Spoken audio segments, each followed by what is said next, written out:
2000 के दंगों का फायदा ओनली वन नरेंद्र मोदी को हुआ है। एक हिंदू नेता के रूप में उनकी इमेज बन गई और उनका उन्हें जमकर फायदा उठाया ऐसा। हाँ, बहुत फायदा उठाया और तभी तो आज दिल्ली का प्रधानमंत्री बनकर बैठे मेरे भाई।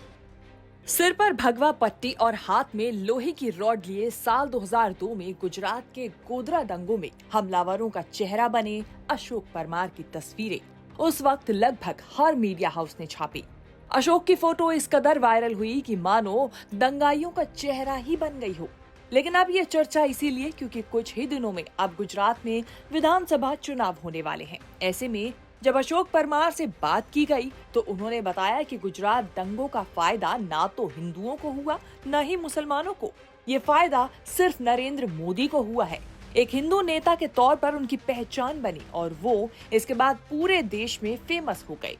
तो राजनीति में क्या है कि मोदी साहब ने काफी 10 साल तक गुजरात में हिंदूवादी राजनीति की है, ठीक है, और उसकी वजह से उनका विकास भी हो गया, उनका प्रमोशन भी हो गया और वो दिल्ली गए, प्रधानमंत्री बने, ऐसा है। आपको लग रहा है कि सिर्फ मोदी जी का फायदा हुआ और किसी का फायदा? भाई, हिंदू का भी फायदा नहीं हुआ है, मुसलमान का भी फायदा नहीं हुआ है, ओनली वन मोदी साहब को फायदा हुआ है 2000 के दंगों का। क्यों? क्योंकि इन्होंने जो गुजरात में हिंदूवादी राजनीति चलाई थी ना, उसकी वजह से गोधरा कांड हुआ। गोधरा कांड के बाद भयानक दंगे हुए, तो वो दो सब चीज की वजह से गुजरात पूरे देश में और पूरी दुनिया में फेमस हो गया। और उस टाइम पे दुनिया ने पूछा कि भाई यहाँ का मुख्यमंत्री कौन है, तो नरेंद्र मोदी का नाम आया। फिर नरेंद्र मोदी का नाम दुनिया को मालूम पड़ा कि कौन है भाई नरेंद्र मोदी। बाकी जो आरएसएस वाले, बीजेपी वाले थे ना, वही जानते कि नरेंद्र मोदी कौन है। गुजरात की आम जनता को कोई को मालूम नहीं था। पूछो इन लोगों को, आपको नरेंद्र मोदी को जानते थे पहले 20 साल पहले? है गोधरा कांड के बाद ही आपको मालूम पड़ा क्या कौन है नरेंद्र मोदी? पूछो, ठीक है, ऐसा है। मतलब 2000 के दंगों का फायदा ओनली वन नरेंद्र मोदी को हुआ है। एक हिंदू नेता के रूप में उनकी इमेज बन गई और उनका उन्हें जमकर फायदा उठाया ऐसा। हाँ, बहुत फायदा उठाया और तभी तो आज दिल्ली का प्रधानमंत्री बनकर बैठे मेरे भाई। यही नहीं, अशोक ने नरेंद्र मोदी के गुजरात मॉडल पर भी कुछ ऐसा कहा जो हैरान कर देने वाला है। गुजरात मॉडल को लेकर अशोक का कहना है कि दलित, गरीब और मुसलमानों, इन तीनों के लिए ही गुजरात मॉडल पूरी तरह फेल है। गुजरात मॉडल पूरा फेल नहीं गए, मैंने बोला ना कि 3 लोगों के लिए पूरा फेल है, ऐसा है। गरीब हो, दलित हो और मुस्लिम हो, ये 3 की गुजरात मॉडल में कोई कीमत नहीं है।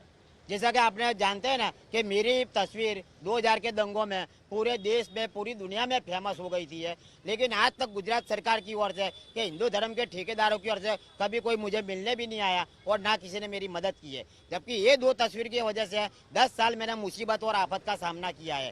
क्योंकि मैंने जो तस्वीर दी थी ना, वो मेरी मर्जी से दी थी, इंसानियत की भावना से दी थी कि भाई अच्छा नहीं हुआ। तो वो हादसे के खिलाफ मैंने गुस्सा और आक्रोश ही दिखाया था।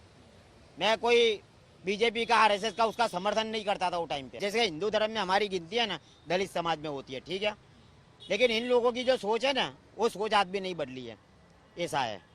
ये आज भी दलितों को हिंदू नहीं मानते हैं, ऐसा है। क्योंकि मेरी तस्वीर को पूरे हिंदुत्व के चेहरे के रूप में फेमस कर दी, ठीक है, तो उनको लोगों को पसंद नहीं आया कि एक दलित समाज का लड़का हमारे पूरे धर्म का ब्रांड बन गया, ऐसा है।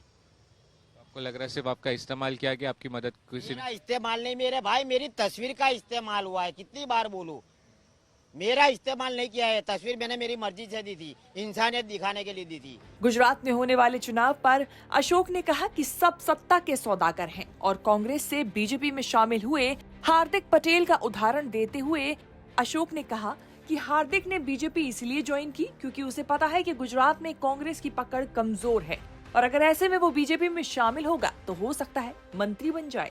फायदे के लिए तो उन्होंने आंदोलन किया था मेरे भाई, तो फिर जहाँ फायदा होगा वहाँ ही जाएगा ना। पहले कांग्रेस में गया, फिर कांग्रेस में जहाँ देखा तो उसको भाई ऐसा लगा कि भाई ये पार्टी का तो गुजरात में कुछ आने वाला नहीं है, ठीक है, तो चलो अब बीजेपी आई, बीजेपी में घुस गया।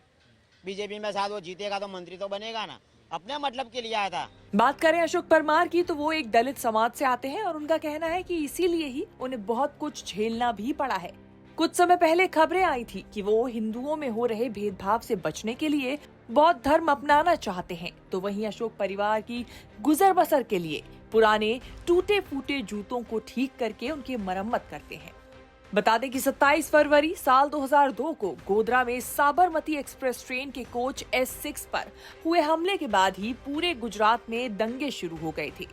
गोधरा में भीड़ ने हिंसक हमले के बाद ट्रेन के कोच S6 में आग लगा दी थी, जिससे 59 लोगों की मौत हो गई थी। मरने वालों में ज्यादातर अयोध्या से अहमदाबाद लौट रहे कार सेवक थे। बस यहीं से शुरू हुए थे गुजरात दंगे। इन दंगों में सरकारी आंकड़ों के मुताबिक 1000 से ज्यादा लोग मारे गए थे, जिसकी देश भर में जमकर आलोचना हुई थी। न्यूज़ तक ब्यूरो।